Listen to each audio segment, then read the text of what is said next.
Hello everyone, आप लोग का हमारे यूट्यूब चैनल में स्वागत है। तो आप लोग कैसे हैं? आई होप आप लोग बहुत ही अच्छे होंगे।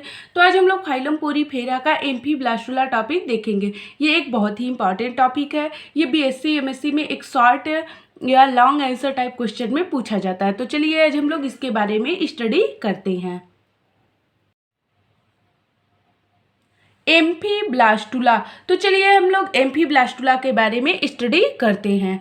फर्स्ट पॉइंट है, साइकान के ब्लास्टुला को स्टोमोब्लास्टुला के रूप में जाना जाता है। साइकान के ब्लास्टुला को स्टोमोब्लास्टुला के रूप में जाना जाता है। नेक्स्ट पॉइंट है, जब स्टोमोब्लास्टुला एक प्रोसेस से अंडरगोज रहता है एंड उसका इन्वर्जन कहलाता है। जब स्टोमोब्लास्टुला एक विधि से अंडरगोज रहता है और यह उसका इन्वर्जन कहलाता है। नेक्स्ट पॉइंट है, जिसमें यह माउथ के थ्रू स्वयं को टर्न कर लेता है। जिसमें यह अपने मुख के थ्रू स्वयं को बदल लेता है या टर्न कर लेता है। नेक्स्ट पॉइंट है, इसलिए माइक्रोमीयर्स का फ्लैजिला आउटसाइड डायरेक्टेड होता है। इसलिए माइक्रोमीयर का फ्लैजिला है, जो माइक्रोमीयर का कशाभिका है, वो बाहर की ओर निर्देशित डायरेक्टेड होता है।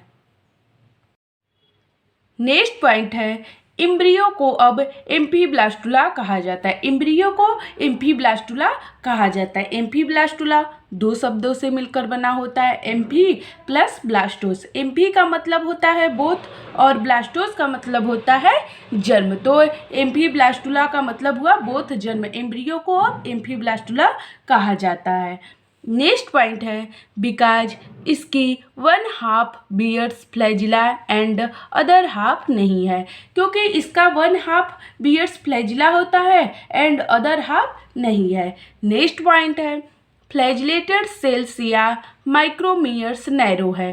फ्लैजिलेटेड सेल्स कशाभिकी कोशिकाएं या माइक्रोमीयर्स नैरो सक्रिय हैं एंड ग्रेटर इंटीरियर पार्ट पर ऑक्यूपाई कर रहे हैं और ग्रेटर अधिक इंटीरियर अग्रभाग पर ऑक्यूपाई कब्जा कर रहे हैं। नेक्स्ट पॉइंट है, नॉन फ्लैजिलेटेड सेल्स या मैक्रोमीयर्स लार्ज हैं। नॉन फ्लैजिलेटेड सेल्स जो हैं या मैक्रोमीयर्स वो लार्ज बड़े होते हैं। संख्या में 8 है और उसकी संख्या 8 होती है एंड पोस्टेरियर पार्ट पर ऑक्यूपाई हैं और ये पोस्टेरियर पार्ट पर पश्च भाग पर रहते हैं।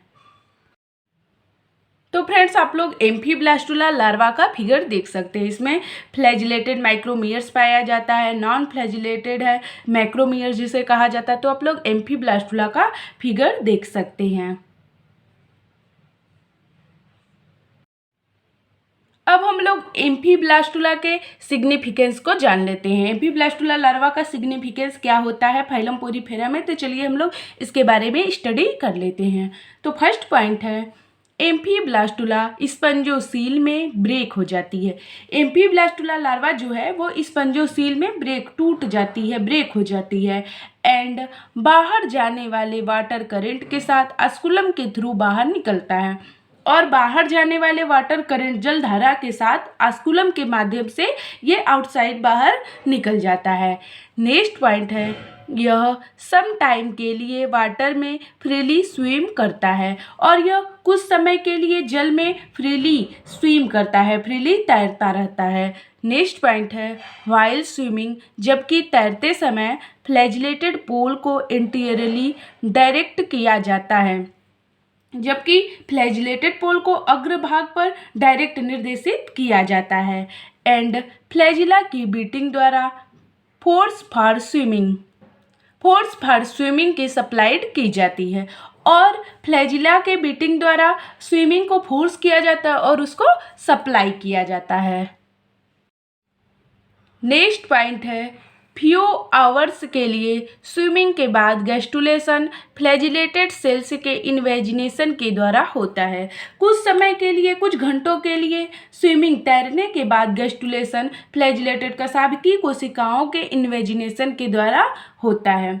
नेक्स्ट पॉइंट है, अब लार्वा एक इन्वेजिनेटेड साइड में एक टिपिकल गैस्टुला बन गया है। अब लार्वा एक इन्वेजिनेटेड साइड में एक टिपिकल गैस्टुला बन गया है जो इन्वेजिनेटेड साइड से एक ब्लास्टोपोर है, जो इन्वेजिनेटेड साइड से एक ब्लास्टोपोर है।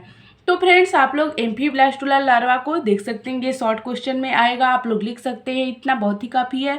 तो फ्रेंड्स आप लोग को वीडियो पसंद आया हो तो like share comment and subscribe कीजिएगा। और फ्रेंड्स आप लोग को बीएससी एमएससी का नोट्स चाहिए तो प्लीज़ कमेंट करके ज़रूर बताइएगा, उसको हम आगे वाले वीडियो में ज़रूर लेकर आएंगे। Thanks everyone.